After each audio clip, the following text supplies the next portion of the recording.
لە دووەم ڕۆژی خۆپیشاندانەکانەوە فرۆشگاکەی داخستووە و هاتووەتە ڕیزی خۆپیشاندەران و مانگرتووانی قەزای دەربەندیخان.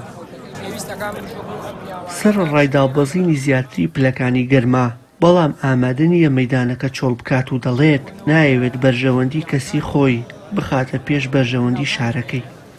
مارکێتێکم هەیە، ماوەی 6 ڕۆژە مارکێتەکەم داخستووە، ژیانم لەسەرەوە مارکێتە ئەڕوا، بەڵام لە مارکێتەکەمە زۆر شتم فاسد بووە بە بۆنەی داخستنی دوکانەکەمەوە.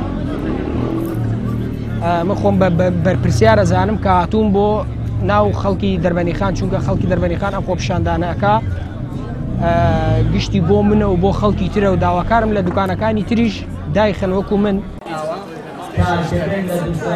خۆپیشاندەرێکی دیکەی و پیشەی شۆفێریە، دەڵێت لە کاتی کاردا بۆری ئاوی سەرەکی شارەکەی شکاندووە، بەڵام ئەو ئاوەی کە لە بۆریەکەەوە ڕژاوە هێندەی لە ئاوی ئاوەڕۆ چووە، نیو هێندە لە ئاوی خواردنەوەی شارێک نەچووە.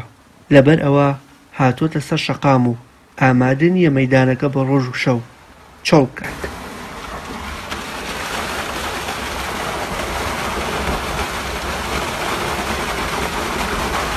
من خۆم لە دەربەنیخان حەفارم پێیە، سوتفە تەنیشتیەوە بۆرێمانە دەدێراوە ئاوی دەدا، پێترەوە بووکەمان دێراوە کێلێ حەفارەکە بەری بۆرێگە کە و بۆرێگەی شکاند، کە بۆرێگەی شکاند ئەوە بوو ڕەشایەکی پیس لەناو بۆرێکەوە هاتە دەرەوە. کاتی ئینتیخابات نزیکە، ئەمەتان لەبیر نەچێت لە کاتی ئینتیخاباتە سزایەکی تونیان بدەن. ئەم دەسڵاتە بە عەمەلی ئەوە نایە کە جارێکی تر خەڵکەڵی بژێرێتەوە. داواتان لێ یەکەم سزایەکی تونیان بدەن لە کاتی ئینتیخاباتە. ئێمە خەڵکی دەربەنیخانین، داواکەمان داوایەکی ڕەوایە، داوای کارەبا و ئاوەکەین، ڕێگەوانەکانەکەین، هیچی ترمان ناوێت. ئەم شارە مشکلەی زۆرە، مشکلەی ئاوی پاکی هەیە، مشکلەی کارەبای هەیە، چکە خۆتان نەزانن ئەمە چەند بارێ و کەمەوە محەتەمان هەیە و ئاومان هەیە، ئاوی چاکمان هەیە، بەڵام وەکو ئێستا ئاوەکەمان زۆر پیسە، شیاوی خواردنەوە نییە. سەریکەوە هەموو گەنجە جوانانە بێکارن، مشکلەی گەنجی بێکارمان هەیە، مشکلەی ئەومان هەیە خزمەتی ئەو هەموو خەڵکە بکرێت. بەڕاستی شارەکەم پشتگوێ خراوە، گرنگی پێ نادرێت لەلایەن حکوومەتی هەرێمەوە.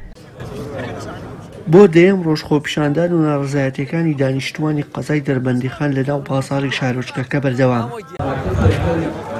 سەرەڕای چەند بەڵێنێکی سەرزارەکی هیچ بەدەمەوە هاتنێکی فەرمی لە ئاستی باڵاوە بۆ خواستی خۆپیشاندەران لەلایەن حکوومەتەوە نەبینراوە و مانگرتوانیش ڕەتی دەکەنەوە بە بەڵێنێک مەیدانەکە چۆڵ بکەن.